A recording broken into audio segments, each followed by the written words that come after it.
გამარჯობათ მეგობრებო, როგორ ხართ, როგორ მოგიკითხოთ, დიდი იმედი მაქვს, რომ ყველანი ხართ კარგად. მოკლედ დღეს ვიღებთ ვიდეოს ურანზე, პირველი ვიდეო იქნება ურანზე. მართალია, უფრო ადრე უნდა ჩამეწერა ურანზე, მინდოდა უფრო სწორად, მაგრამ ვერ მოვახერხე, მაგრამ ეხლაც არ არის გვიანი. მოკლედ გთხოვთ, რომ გადახვიდეთ ჩემს YouTube-ზე, გამოიწვევთ ის, გაუზიაროთ მეგობრებს, დაალაიქოთ, დააკომენტაროთ და დააფიქსიროთ თქვენი აზრი. მაშ ურანი 8 ივლისს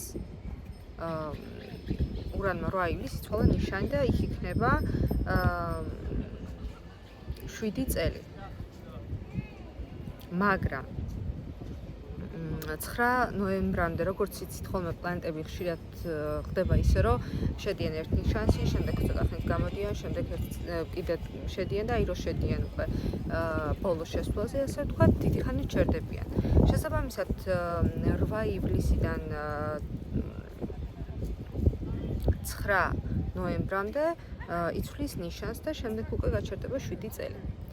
და ეხლა ჯერ ვისაუბროთ ურანზე, ხო, რას განაგებს ურანი და მერე ვისაუბროთ იმაზე თითოეული ნიშნისთვის რა იქნება, როგორ იქნება და როგორ იმოქმედებს. მაშ ზოგადად ურანი არის მოულოდნელი მოვლენები, ასევე ურანი განაგებს ელექტროენერგიასაც და ეზოთერიკასაც ერთის მხრივ. შესაბამისად ამისა, დიდი ალბათობით სფეროების მიხედვით მერე ჩამოთვლიან ვისთვის როგორ ჩაივლის ეს, იქნება მოულოდნელი ესეთი მოვლენები, რასაც არ ელოდებით და უცებ მოხდა, ან თქვა უცელოდებოდ და კარგად დამთავრდა და ანუ ყველანაირ მოულოდნელ სიტუაციას ასახავს ურანი, როგორც დადებითისკენ, ისე უარყოფითისკენ. თუმცა გააჩნია ასპექტებიდან გამომდინარე შეიძლება დადებითიც იყოს ეს, ხო? ან პირიქით. ეხლა ურანი ბერძებისთვის ბევრს არ ვილაპარაკებ შესავალზე, იმიტომ რომ მაინც ცალ-ცალკე უნდა ვთქვა შესაბამისად, მირჩენია რომ ცალ-ცალკე ეხლა უფრო განვავრცო. მაშ ურანი მესამე სახლში. ბერძებო, ურანი მესამე სახლში ეს არის მდგომარეობა, როდესაც მოულოდნელი ამბები, მოვლენები გელოდებათ და-ძმებთან ურთიერთობისას, მეგობრებთან, მეზობლებთან, ტრანსპორტთან და განათლებასთან მიმართებაში. ანუ შეიძლება უცაბად მოგინდეთ განათლების აღდგენა, დაწყება და ასე შემდეგ. იგივე ეხება ტრანსპორტს, შეიძლება თუ გქონდათ ტრანსპორტის ბიზნესი დაუბრუნდეთ მას, ან თქვათ უცებ კარგი ხანია აღარ ფიქრობთ და უცებ კიდე გაგახსენდათ და ხელახლა დაუბრუნდეთ, ან თქვათ დაიწყოთ. შესაბამისად ამისა, მესამე სახლი ეს არის მოულოდნელობები, კიდევ ერთხელ გამეორდები, მეგობრებთან, მეზობლებთან, და-ძმებთან, ტრანსპორტთან და განათლებასთან მიმართებაში. შემდეგი არის კურო. კუროსთვის ეს არის მეორე სახლი, შესაბამისად მოულოდნელი მოვლენები იქნება რესურსებთან მიმართებაში, უნარებთან მიმართებაში, რაღაცა მოულოდნელი დაკარგვა უნარის, ან პირიქით შეძენა, ან თანხობრივად, ხო, რაღაცა თანხის უცაბად დაკარგვა, ან უცაბად ძალიან დიდი თანხების გამომუშავება. შემდეგი არის ტყუპები. ტყუპებისთვის არის პირველი სახლი, ეს არის სახლი ვიზუალის და მესახკმის. პირველ რიგში ისევ და ისევ, ხო, უცაბედი ცვლილებები, როგორც დადებითისკენ, ისე უარყოფითისკენ, შეიძლება ვთქვათ, არ ელოდით, რომ რაღაც გამოგივიდოდოთ, რაღაც უნარი გინდათ განავითაროთ და არ ელოდებოდით, რომ გამოგივიდოდოთ და აი უცებ აღმოაჩინოთ, რომ აი გამოგივიდათ, ასე ვთქვათ, ხო? რაღაც უნარის განვითარება, ან ფიზიკური მონაცემები, ხო, ვთქვათ, ვარჯიშობდით და აი რამის თავი დაანებეთ და აი ურანი სიურპრიზს გიმზადებთ აქ და გეუბნებათ, რომ უკვე ხედავთ შედეგს, ასე ვთქვათ, ხო? მოკეთ ეს დადებით კონტექსტში რაც შეეხება. და ასევე ძვლოვან სისტემასაც შეიძლება უცაბედი ცვლილებები იყოს, ასე ვთქვათ, ვიღაცამ თუ სიარულის პრობლემა ჰქონდა, დიდი ხანი მუშაობდა ამაზე და ეხლა შეიძლება გაიაროს. შემდეგი, ესე იგი, ეს იყო ტყუპებისთვის პირველი სახლი. კირჩხიბი. კირჩხიბისთვის არის მე-12 სახლი. მე-12 სახლი არის ესე იგი სახლი, ციხეები, საავადმყოფოები, ეზოთერიკა, სიზმრები, ასევე უარყოფითი დამოკიდებულებები, ასევე მავნე ნივთიერებები, ამისგან განთავისუფლება ან უცაბად ინტერესის გაჩენა. აქ სიფრთხილე გმართებთ, იმიტომ რომ ძალიან დიდი იმედი მაქვს, რომ ეს დადებითად წავა თქვენ შემთხვევაში, მაგრამ სიფრთხილე გმართებთ, იმიტომ რომ უცებ თქვათ რამე არ შეგიტყუოთ ამ შემთხვევაში რა, ანუ ინფორმირებული უნდა იყოთ ამ შემთხვევაში და შეგიძლიათ რომ მართოთ ეს სიტუაცია. ან თუ რაღაც უცებ ინტერესი გაგიჩნდეთ, იცოდეთ რომ ეს არის ურანის ბრალი ბჭყალებში. თუმცა ნახეთ, ძალიან კარგია უცაბად თქვათ არ ელოდით რომ რაღაცა საავადმყოფოში რაღაც ანალიზებს აბარებდით, რაღაც უცელდებოდით და უცებ აღმოჩნდა რომ პირიქით ძალიან კარგი ანალიზების პასუხი გაქვთ. ან ვიღაც თუ ციხეში გყავთ გამოუშვან ციხიდან და ანუ უცებეთი ცვლილება, მოკლედ რაც არ ელოდებით ამ მიმართულებით ის. ლომისთვის ეს არის მე-11 სახლი, უცებეთი ცვლილებები ტექნიკის, ტექნოლოგიის, ინტერნეტის, სოციალური ქსელების, მეგობრების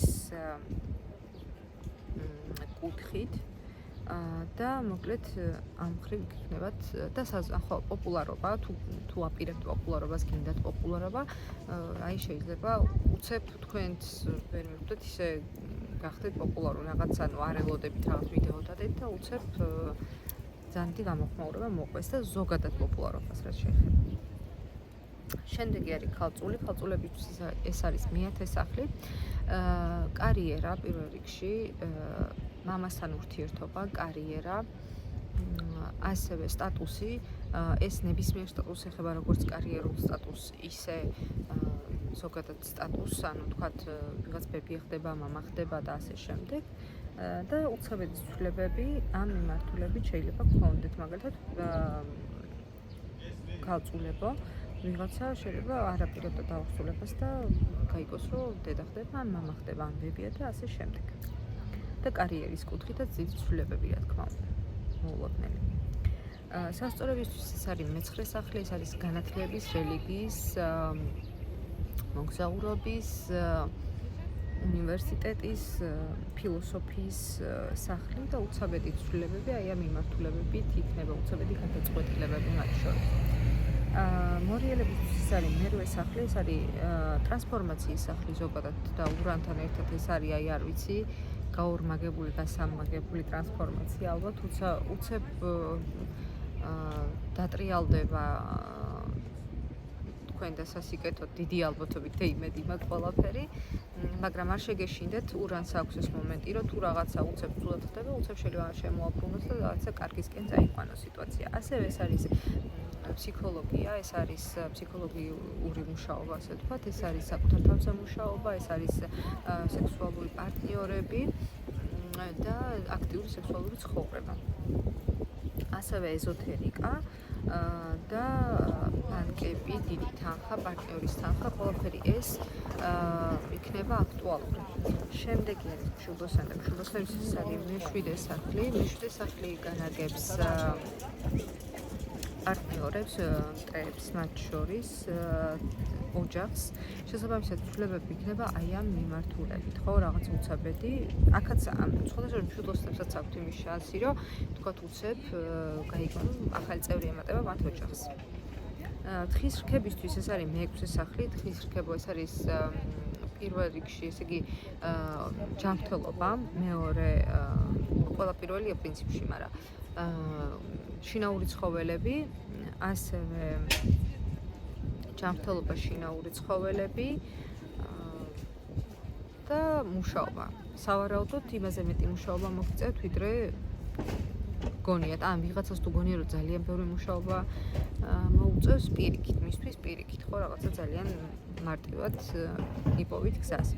მერწყულებისთვის ეს არის მე-5 სახლი. მე-5 სახლი არის სენაზე გამოსვლა, შემოქმედება, ზოგადად ხელოვნება, სიყვარული, სასიყვარულო ურთიერთობები, ბავშვები და პოპულარობა მათ შორის, ხო? და სიყვარული თვითონ თქვი მე მგონი, მაგრამ განმეორდები. შესაბამისად, უცაბედი ცვლილებები ამ მიმართულებით. თევზებისთვის ეს არის მე-4 სახლი, ანუ ეს არის ქონება, დედა, დედასთან ურთიერთობა, ქონება, უძრავ-მოძრავი ყველანაირი, ძირითადად უფრო მეტად სახლზე არის ხოლმე ორიენტირი, მაგრამ თუმცა სხვა ქონებაც შეიძლება გავიყვანოთ აქ.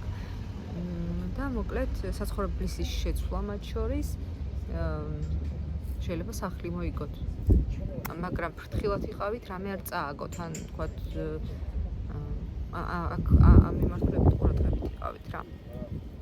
მოკლედ 7 წელი იქნება საკმაოდ საინტერესო ამ მიმართულებით, იმიტომ რომ